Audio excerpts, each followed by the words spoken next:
Greetings, my dear viewer. You're on the channel The Price of Cheating. The channel is for those who appreciate traditional family values and condemn adultery. So be sure to subscribe to the channel. Let's get started. Victoria and I had been married for 8 years. Years that were steady, filled with comfort, and marked by a rhythm we'd both come to rely on. We had 2 children, and while we dealt with the usual ups and downs that come with marriage and parenthood, I had always felt secure in our relationship. Then last Saturday changed things. Victoria's friend Madison had invited us to a party. I didn't know Madison very well, but Victoria seemed genuinely eager to go. "It'll be fun," she'd said with enthusiasm, reminding me that since the kids were staying with my mom for the weekend, there was really no reason not to go. "Come on," she urged, her eyes bright. "It'll be nice to step out of our usual routine for once. Everyone's going to be there." I agreed, thinking that a bit of variety might actually do us some good. Looking back, though, I wish I'd had a better idea of what different would really mean. The party was packed, with laughter filling the air, music pulsing, and drinks clinking. Initially, everything seemed like a regular gathering, but as the evening went on, I started noticing subtle things: glances that lingered, hands that touched a beat too long, and a man I didn't know smiling at Victoria in a way that felt overly familiar. She returned his smile, and something deep in my gut tightened. "Hey, Grayson," Victoria teased, nudging me playfully. "You look so serious. Here, have a drink." She handed me a cocktail, and I took a sip, finding it stronger than I expected. Determined to shake off my unease, I tried to relax, brushing off the strange tension in the air. Then came the announcement. Madison's husband, Joe, gathered everyone into the living room, holding a big glass bowl. "All right, everyone," he called out with a grin. "Time for the raffle." The crowd cheered, and Victoria's face lit up with excitement. Puzzled, I leaned over and whispered, "What's this raffle all about?" But before she could answer, Joe spoke again. "Ladies, drop your keys in the bowl. Guys, you'll pick a set of keys at random, and you'll spend the night with whoever owns them. No strings attached." As the words sank in, the energy in the room shifted. People murmured in anticipation, and suddenly I realized what this really was: a swingers party. Stunned, I turned to Victoria. I had never been so blindsided. I grabbed her arm and led her quickly into the kitchen. "Did you know about this?" I asked, trying to keep my voice steady. She looked back at me without the slightest hint of remorse, her lips barely curving into a faint smile. "Yes," she admitted, her tone calm. I felt my heart drop. "And you didn't think to tell me?" She shrugged slightly. "I knew you'd react like this, that you wouldn't be open to it, so I didn't mention it.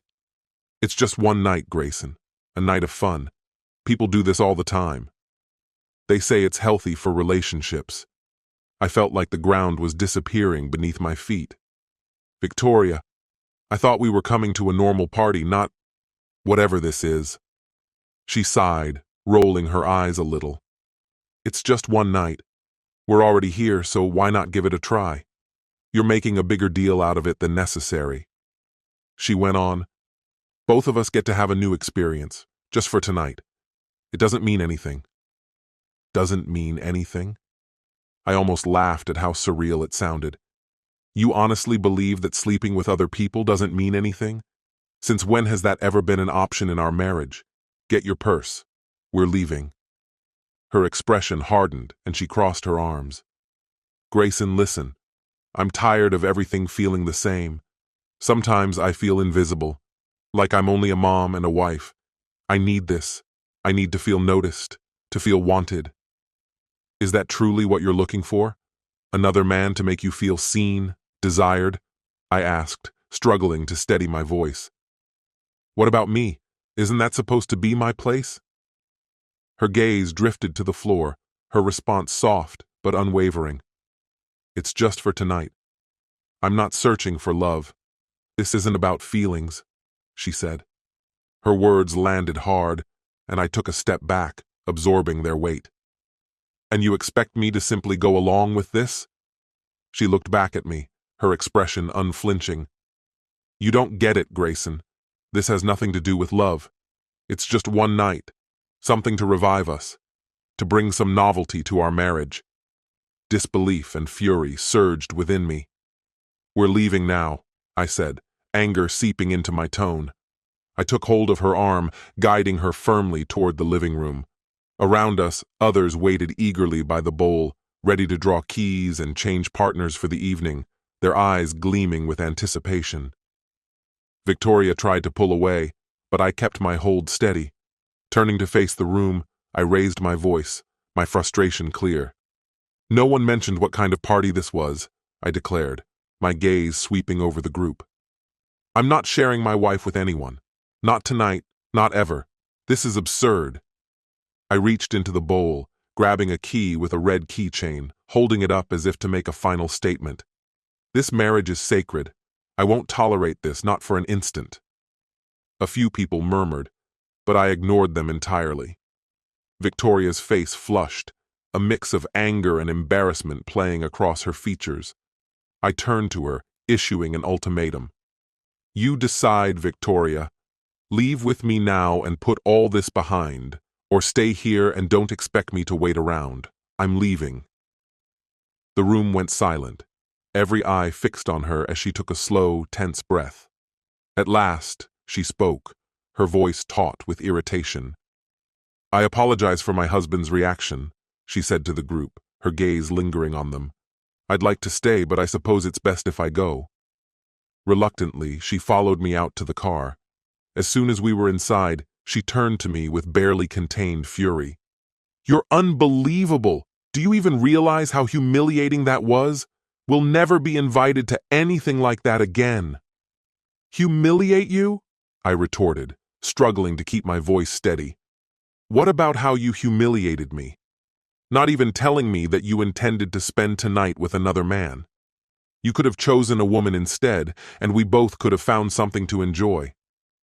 I don't want another woman, Grayson. I've been faithful to you. After 8 years together, you're asking for this? Disgust boiled within me, and I had to fight to keep my voice calm. It was a single night, Grayson. Just one time, after all we've shared. Is it really too much to ask? Yes, it is too much, I replied, my grip tightening on the steering wheel. This isn't some trivial thing, Victoria. This matters. I pulled the car over sharply, breathing hard. But if this really means that much to you, then fine. Without another word, I made a sharp U-turn, heading back toward Madison's house. She gasped as the car swerved. What are you doing, Grayson? If being with another man is what you need, then go. I pressed harder on the accelerator, the tires screeching as we sped down the road. There's still time for your little thrill. Her face went pale. What are you saying? I'm saying, if this is what you need, then go. Find someone who can give you what I apparently can't. It's just an adventure, Grayson. Something different. You're everything I need, but I want this. Then I don't want any part of it, I replied, my voice icy with finality. I had been unwaveringly loyal to her, and nothing had ever made me question that, until now. But if you go through with this, we're done, I warned her. Victoria's hand hovered over the door handle, her gaze clouded with doubt. Will you still pick me up tomorrow morning? She asked, her voice tinged with hope. I met her eyes, unfazed. I'm sure whoever you're with tonight will be happy to drop you off, I replied. A flicker of resentment crossed her face. You make it sound so seedy, Grayson. This isn't like that, she murmured, though her voice wavered. It's exactly like that, Victoria. You're about to spend the night with someone else. She turned away, exhaling slowly. It's just one night. It doesn't mean anything, she said, almost dismissively. One night is already too much, I replied, my tone unyielding. If you go through with this, it's over. She looked at me like I was being melodramatic. You're blowing this out of proportion, Grayson. By tomorrow I'll be back with you, and none of this will matter. No, Victoria. If you walk through that door, I won't want you back, I told her. She gave a careless shrug, as if she didn't believe me. "You're being ridiculous, Grayson. We're married. We'll figure this out." I shook my head, my voice as frigid as my resolve. "If you go in, we're finished." She hesitated for a brief moment, her hand still gripping the handle, before she opened the door with a defiant smile. "See you in the morning, Grayson," she said. "No, you won't," I whispered as I drove away, leaving her standing alone in the driveway, watching me go. I wanted her to call, to realize her mistake, to plead for me to come back. But the phone remained silent. As I drove, a wave of anger and betrayal surged through me. She'd chosen to throw away everything we had for a night with a stranger. By the time I got home, I was too furious to think straight. I grabbed a bag and started shoving clothes into it, not even caring what I packed. That's when my phone buzzed. It was her. Reluctantly, I picked up. "Hey," she greeted me casually, as if nothing was wrong. "Just checking in. I ended up with someone. I think his name's Sebastian," she added, her tone indifferent. "We're heading upstairs." Her words hit me like a punch. "Are you actually calling to tell me this, Victoria?" I demanded. She sighed, as though I were the one being unreasonable. "Calm down, Grayson. By tomorrow, everything will be back to normal. Trust me, this will bring us closer." Fury surged through me, and I tossed the phone onto the table. She didn't seem to grasp how deeply she'd wounded me. Then I noticed the call was still active. Suddenly, I heard her voice, low and intimate, as she whispered, "Oh my God, that feels amazing." Her voice rose. "Harder, please." Rage burned through me, and I nearly smashed the phone. Instead, I hit record, realizing I'd need proof of this night. The night she chose to break us. She had no idea I was listening, and I doubted she'd care if she knew. I stormed into our bedroom, yanking clothes and essentials from the closet and throwing them into my suitcase. When I'd loaded everything into the car, I went back inside one last time. I stopped in front of our wedding photo, staring at the happiness in our smiles. I tore the photo out of the frame and tossed it aside, then picked up our marriage certificate and ripped it in two, letting the pieces fall to the floor. I couldn't bear to keep anything that reminded me of what I thought we had, of the lie I'd been holding on to for too long. With my belongings gathered and my heart in pieces, I walked out of the home we'd shared. I drove directly to a hotel, craving solitude, somewhere far from the life I knew, where I could clear my head and regroup. I realized I needed to plan my next steps, though a part of me already knew that forgiving her was out of the question. That night, I lay awake, haunted by restless thoughts. When I couldn't take it anymore, I called my friend Josh. He agreed to meet me at a nearby bar. As I recounted everything, Josh listened closely, his expression grave, a steady hand on my shoulder. "Look, you don't have to take this lying down," he said firmly. "I have a cousin who's a lawyer, and he can help. We'll make sure your assets are safe. You'll only be on the hook for child support, not half of everything you've worked for." The weight of it all hit me hard. "But what about the kids?" I asked, fear and sadness woven into my voice. Josh let out a long breath, thinking it through. "It's tough, but maybe the evidence you have could tip things in your favor in court." We went over everything, planning it out carefully before I returned to the hotel, still tangled in my thoughts. The next morning, Victoria called. After a pause, I knew I couldn't keep avoiding her, so I picked up. "What is it, Victoria?" I asked, my voice as cold as I could make it. She sighed, her voice trembling. "What do you think I want, Grayson?" "I want you to come back home," she pleaded. I took a steadying breath, my tone remaining distant. "After what you did, that's not happening," I replied flatly. "Don't say that, Grayson. Please don't. It was only one night, all right? 4 times, and once today.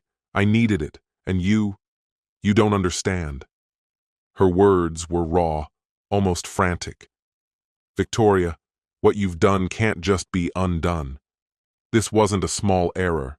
You crossed a line, I said, barely keeping my voice steady. But I love you, Grayson, she whispered. It wasn't about you. It was something I needed, she tried to explain. That's exactly the problem, Victoria, I replied bitterly.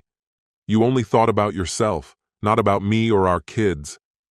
I braced myself, knowing the gravity of what I was about to say. I've filed for divorce. You'll hear from my lawyer next week. She began sobbing, telling me she'd never meant to hurt me, insisting she didn't care about Sebastian, that she only wanted to feel desired. She claimed it was supposed to bring us closer, to somehow save us. It's too far gone to be saved, I replied, my voice carrying the finality of the decision. You made your choice, Victoria. The divorce became official after a grueling 6 months. In the end, the court granted her custody of the kids and awarded her the house, while I was left with weekend visits to watch my children's lives from the sidelines. It took me a long time to process it all, to feel the emptiness of missing my kids while knowing I could never reclaim our old life. Eventually, I threw myself into work, building a new life from scratch. Slowly, I started to heal. My weekends with the kids turned sacred, and I poured my whole heart into every visit, cherishing each moment. Over time, I realized that though I'd lost so much, I hadn't lost everything. I still had love, family, and the strength to start over. In that realization, I found a new sense of peace. This concludes the story. If you like it, then put your powerful like and subscribe to the channel.